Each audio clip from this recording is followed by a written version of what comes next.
Hello दोस्तों, कैसे हैं आप सब। दोस्तों, क्रिसमस की रात हमेशा से खुशियों और उत्साह का प्रतीक मानी जाती है। लेकिन इस बार की क्रिसमस की रात कुछ अलग थी।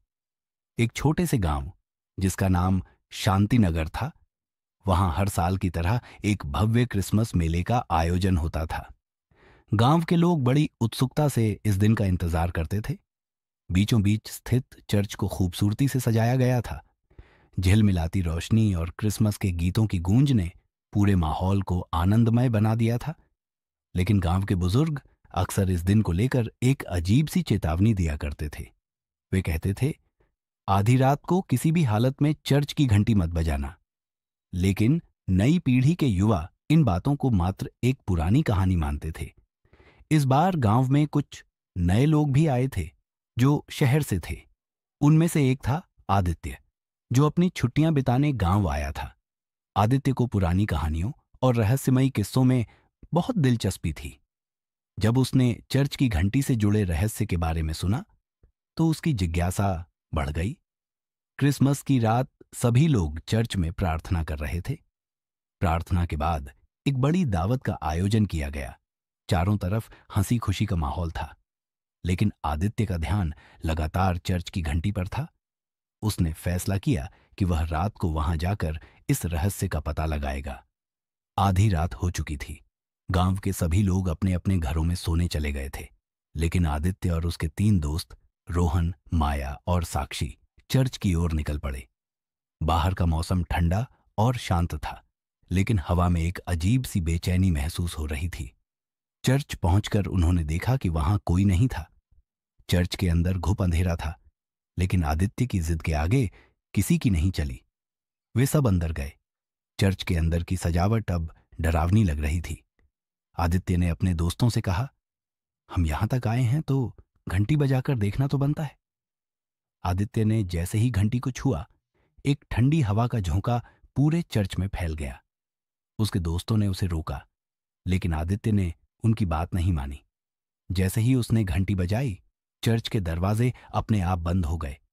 अचानक पूरे चर्च में अंधेरा छा गया। दीवारों पर जलती हुई मोमबत्तियां एक एक कर बुझने लगीं। तभी चर्च के कोने से एक काली परछाई उभरने लगी।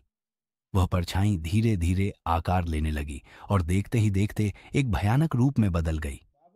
वह परछाई एक बूढ़ी औरत के रूप में बदल गई, लेकिन उसकी आंखें खून जैसी लाल थीं और उसके नाखून पंजों जैसे लंबे। उसने चीखते हुए कहा, किसने मेरी नींद तोड़ी? किसने मेरी शांति भंग की? आदित्य और उसके दोस्तों के होश उड़ गए। उन्होंने भागने की कोशिश की, लेकिन दरवाजे जाम हो चुके थे। वह औरत धीरे धीरे उनकी ओर बढ़ने लगी। रोहन ने साहस दिखाते हुए कहा, हमने कुछ गलत नहीं किया, हमें जाने दो। लेकिन वह औरत जोर से हंसने लगी। उसकी हंसी इतनी डरावनी थी कि चारों के रोंगटे खड़े हो गए। अचानक चर्च की दीवारों पर अजीब आकृतियां उभरने लगीं। उन आकृतियों में एक कहानी दिख रही थी। वह कहानी 100 साल पुरानी थी। यह गांव पहले एक शापित स्थान था। गांव के लोग इस बात से अनजान थे कि जिस जमीन पर उन्होंने चर्च बनाया, वहां एक औरत को जिंदा जला दिया गया था।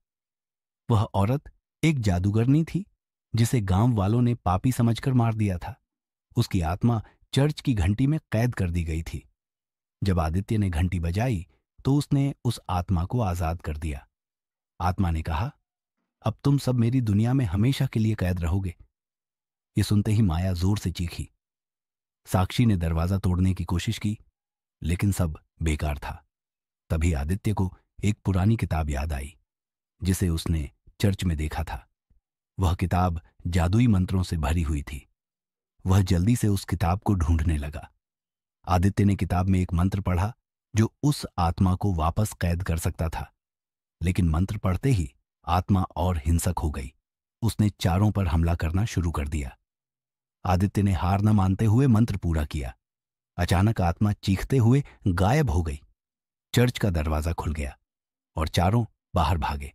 सुबह गांव के लोग जब चर्च पहुंचे तो उन्होंने देखा कि चर्च की घंटी टूट चुकी थी।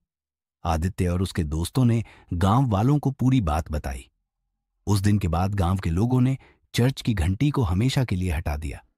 लेकिन आदित्य को वह रात हमेशा याद रहेगी, जब उसने क्रिसमस को खुशी से डर में बदलते देखा। दोस्तों, हमारी वीडियो अच्छी लगी तो वीडियो को लाइक करें, चैनल को सब्सक्राइब करें